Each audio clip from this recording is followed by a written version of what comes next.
नमस्कार स्टूडेंट्स, कैसे हैं आप सभी का स्वागत है आपके अपने इस YouTube channel Sandeep Dubey CGPSC. आज हम लोग भारत के सामान्य अध्ययन के अंतर्गत भारत के संविधान की संवैधानिक स्थिति के बारे में महत्वपूर्ण 25 क्वेश्चन लगाएंगे, जो आपके आगामी सीजीपीएससी के लिए बहुत ही महत्वपूर्ण है। अगर आप इस चैनल में नए होंगे तो कृपया करके चैनल को सब्सक्राइब करें और अपने दोस्तों के साथ शेयर करें। स्टार्ट करते पहले प्रश्न से। अच्छा, और यहाँ से ना एक या दो क्वेश्चन आपको देखने मिल सकता है ना, तो ध्यान से करिएगा। ओके, बी आर अम्बेडकर और महात्मा गांधी के मध्य 1932 में एक हस्तांतरित पूना समझौता होता है किस विषय में? तो इसका आंसर आपको ध्यान में रखना है कि हरिजनों के लिए आरक्षण सहित संयुक्त निर्वाचन क्षेत्र के विषय में। तो इसका आंसर क्या आएगा? ऑप्शन नंबर डी, जोड़ी एक को जोड़ी दो से मिलाना है। सूरत विभाजन कब हो? 1907 में, मतलब 4। सांप्रदायिक अधिनिर्णय 1932 मतलब 3। सर्वदलीय सम्मेलन 1928 मतलब 2। और पूर्ण स्वराज की संकल्पना 1929 मतलब 1। तो इस प्रकार से इसका आंसर क्या होगा? Option number B, 4 3 2 1। जो क्वेश्चन नया लग रहा होगा आप उसको अपने कॉपी में लिख सकते हैं। निम्नलिखित में से किस अधिनियम द्वारा भारत के गवर्नर जनरल को अध्यादेश जारी करने की शक्ति मिली? तो ये अधिनियम है भारतीय परिषद अधिनियम 1961 के तहत। तो इसका आंसर ऑप्शन नंबर बी होगा। अब अगला प्रश्न है कि आपको जोड़ी एक, सूची एक और सूची दो को सुमेलित करना है। कुछ प्रस्ताव, कुछ घोषणाएं हैं, उसके बारे में बताना है। जैसे अगस्त घोषणा लॉर्ड मॉन्टेग्यू के समय, अगस्त प्रस्ताव लॉर्ड लिनलिथगो के समय, और अगस्त संकल्प हुआ था महात्मा गांधी जी के समय, और प्रत्यक्ष कार्यवाही दिवस मोहम्मद अली जिन्ना के समय। तो अगर आपको इसमें एक का भी आंसर याद रहेगा, जैसे देखो प्रत्यक्ष कार्यवाही जिन्ना के समय, तो डी का 3 सिर्फ एक में है, तो इसका आंसर आएगा 1। तो एलिमिनेट करके इसको बनाया जा सकता है। रेगुलेटिंग एक्ट पारित कब हुआ? सन 1773 में। इसका आंसर आएगा option number A. Okay, Bharat के गवर्नर जनरल को किस एक्ट द्वारा अपनी समिति के निर्णय को अस्वीकार करने का अधिकार मिला? तो ये है अमेंडमेंट एक्ट 1786। तो इसका आंसर क्या आएगा? Option number C. महारानी विक्टोरिया को भारत के सम्राज्ञी नियुक्त किया, कब नियुक्त किया गया था? ये 1859 को, मतलब 1857 के क्रांति के बाद जब ये भारत आई थी ना, तो सम्राज्ञी नियुक्त किया गया। ओके, अगला प्रश्न देखते हैं कि सम्राज्ञी विक्टोरिया ने 1858 की घोषणा में भारतीयों को बहुत सी चीजें दिया जाने की आवश्यकता, आश्वासन दिया। ठीक है, तो आपको यह बताना है कि निम्नलिखित में कौन सा को ब्रिटिश सरकार ने पूरा किया। देखिए ऑप्शन कौन कौन सा देखते हैं। विक्टोरिया जी द्वारा जो घोषणा किया गया था ना, उसमें एकमात्र ऐसा चीज था जिसको उन्होंने यथास्थिति, जो उनका वायदा था उसको अब स्वीकार किया, बाकी सबको अस्वीकार कर दिया। ऑप्शन देखते हैं। रियासतों को हड़पने की नीति समाप्त कर दी गई, ये तो गलत है, ऐसा कुछ नहीं हुआ था। देसी राजवाड़ों की यथास्थिति बनाए रखी जाएगी, ये इसको अपनाया, इसको फॉलो किया, मतलब इसको अप्लाई किया, बाकी सबको अस्वीकार किया। बाकी देखते हैं। भारतीय व यूरोपीय सभा प्रजा के समान व्यवहार मिलेगी, बिल्कुल गलत। भारतीय के सामाजिक और धार्मिक विश्वास पर कोई हस्तक्षेप नहीं करेंगे, ये भी गलत। इसका आंसर क्या है? Option number B. ऐसे कुछ क्वेश्चन होते हैं जो थोड़ा अजीब रहते हैं, लेकिन आप इसको एक बार देखेंगे तो आपको ध्यान में रहेगा। मार्लो मिंटो सुधार का उद्देश्य क्या था? इसका उद्देश्य था कि पृथक निर्वाचन प्रणाली। कब है? 1909। अगला देखते हैं। मार्लो मिंटो सुधार किस वर्ष पारित किया गया? तो जैसा मैंने आपको बताया 1909 में। मुसलमानों के लिए अतिरिक्त निर्वाचन मंडल का प्रारंभ कब आया? तो यही वो मार्लो मिंटो सुधार था जो मुसलमानों को पृथक निर्वाचन मंडल देने का वायदा किया, जिसको पूरा भी किया गया था। ठीक है, 1909 के इंडियन काउंसिल एक्ट की किस बात की व्यवस्था की गई? तो वही बात है, सांप्रदायिक प्रतिनिधित्व। तो इसका आंसर क्या है? Option number B. मतलब ये क्वेश्चन कैसे कैसे प्रकार से आ सकते हैं, ये आपको यहां से समझ आएगा। ओके, माउंटेन्यू चेम्स्फोर्ड सुधार के प्रावधान का सार क्या था? कि प्रांतों को द्वैत प्रशासन देना, मतलब द्वैत शासन की व्यवस्था, ये तब केंद्र और राज्य दोनों में की गई। कब की गई? ये लगभग 1917 के आसपास। ठीक है, तो ये याद रखिएगा, माउंटेन्यू चेम्स्फोर्ड का प्रमुख सार था। अगला देखते हैं।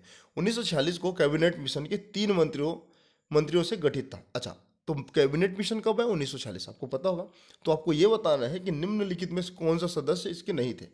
पैट्रिक लॉरेंस थे, ठीक है, अलेक्जेंडर भी थे, और क्रिप्स भी थे। इसके पहले 1942 में क्रिप्स मिशन आया था, जिसमें एक सदस्य थे, वही, इनका नाम क्या था? Stafford Cripps. तो इसमें लॉर्ड एमरी नाम के कोई व्यक्ति नहीं थे। तो इसका आंसर क्या है? Option number D. अगला प्रश्न देखते हैं। कैबिनेट मिशन योजना के विषय में कौन सा कथन सही नहीं है? प्रांतीय समूहीकरण सही है, भारतीय सदस्यों द्वारा अंतिम अंतरिम मंत्रिमंडल, ये भी सही है। पाकिस्तान की स्वीकृति, ये गलत है। ये अगस्त प्रस्ताव के बाद ही आता है, तो कुल मिला के इसका आंसर क्या है? Option number C. बाकी ये सही गलत है, बाकी सब सही है। संविधान निर्माण का अधिकारी, ये भी सही है। तो कुल मिला के इसका आंसर क्या है? ऑप्शन नंबर सी। ओके, अगला प्रश्न देखते हैं। देखो, भारत का संविधान लागू होने तक स्वतंत्रता के पश्चात इसका शासन किसके अंतर्गत चलाया गया? तो देखिए, हमारा जो संविधान का लगभग 70 से 80% भाग है ना, मोर देन 80%, ये भी बता देता हूँ, ये 1935 भारत सरकार अधिनियम से लिया गया था। तो ये जो हमारा भारत का शासन था ना, 1935 के भारत सरकार अधिनियम के तहत चलता था। बाद में भारत का एक स्वयं खुद का संविधान बना। ये संविधान तैयार हुआ 26 नवंबर 1949 को।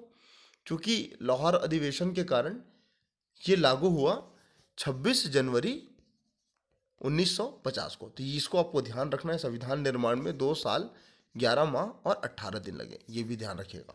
और प्रारूप समिति के अध्यक्ष कौन थे? ये थे अंबेडकर जी, भीमराव अंबेडकर जी। ओके, अगला प्रश्न देखते हैं। भारतीयों को वर्ष 1947 में सार्वभौम सत्ता सौंपने की योजना निम्नलिखित में कौन सी योजना के अंतर्गत बनी? तो ये जो योजना था ना, सार्वभौम सत्ता सौंपना, ये माउंटबेटन योजना के तहत भारत के अंतिम वायसराय और भारत के प्रथम भारतीय और अंतिम भारतीय वायसराय कौन थे? श्री राजगोपालाचारी। तो इसको भी आप ध्यान में रख सकते हैं। अगला देखते हैं। सुमेलित, मतलब जो सुमेलित है, बताना इनमें से कौन सा गलत है। पार्लियामेंटो सुधार, सांप्रदायिक प्रतिनिधित्व, बिल्कुल सही। भारत सरकार अधिनियम 1935 स्वशासन, ये भी सही है। कैबिनेट मिशन, भारतीय संविधान के गठन करने के लिए विशेष प्रावधान था, बिल्कुल ये भी सही। अच्छा, साइमन कमीशन, ये भारतीय विभाजन का था? नहीं, साइमन, ये भारतीय विभाजन तो सूरत अधिवेशन से हुआ था। मतलब भारत का विभाजन किससे हुआ था एक्चुअल में ना? ये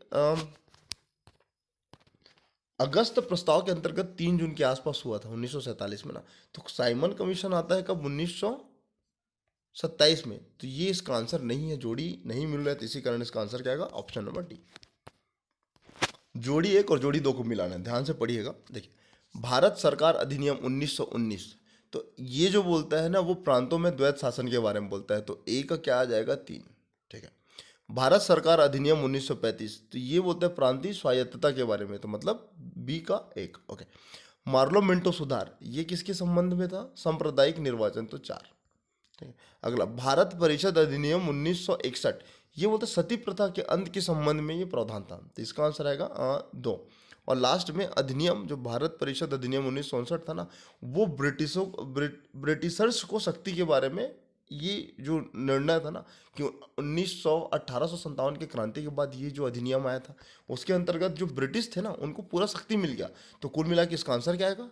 ए का 2, बी का 1।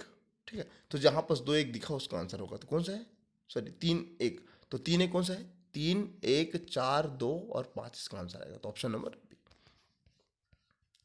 अगला प्रश्न देखते हैं। अखिल भारतीय महासंघ स्थापित करने का प्रावधान शामिल किया गया था। तो ये शामिल किया गया था भारत सरकार अधिनियम 1935 के अंतर्गत। Option number A. अगला प्रश्न देखते हैं। निम्नलिखित में से किस अधिनियम के अंतर्गत केंद्र में द्वैत शासन प्रणाली स्थापित की गई?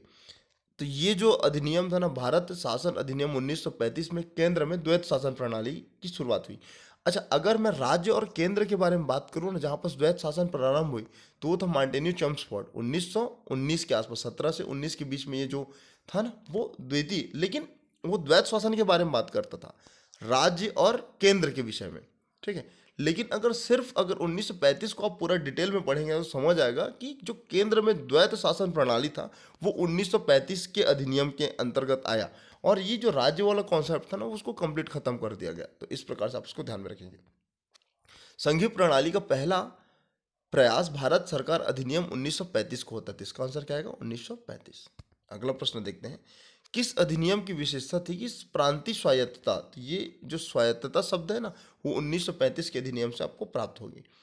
अगला और लास्ट प्रश्न देखते हैं इस सेशन का, कि भारत में सचिव का पद किसके द्वारा निर्मित किया गया? तो ये भारत सरकार अधिनियम 1958 के 1858 के तहत। वही कारण था कि 1957 की क्रांति होती है, 1857 की क्रांति होती है, जिसमें अंग्रेज को समझ आ जाता है कि अगर हम इन पर संपूर्ण नियंत्रण नहीं रखते, तो ये हमारा जो शक्ति है, सत्ता है, वो समाप्त हो जाएगा, इसलिए ये किया जाता है। और सचिव जो रहते हैं वो कहाँ बैठते हैं? ब्रिटिश में, मतलब ब्रिटेन में। और इसके साथ ही एक और पद की नियुक्ति होती है, वायसराय। तो आपको कमेंट सेक्शन में बताना है भारत के प्रथम वायसराय कौन थे, साथ ही प्रथम गवर्नर जनरल कौन थे, ठीक है।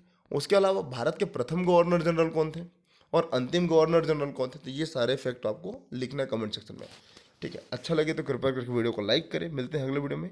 God bless you.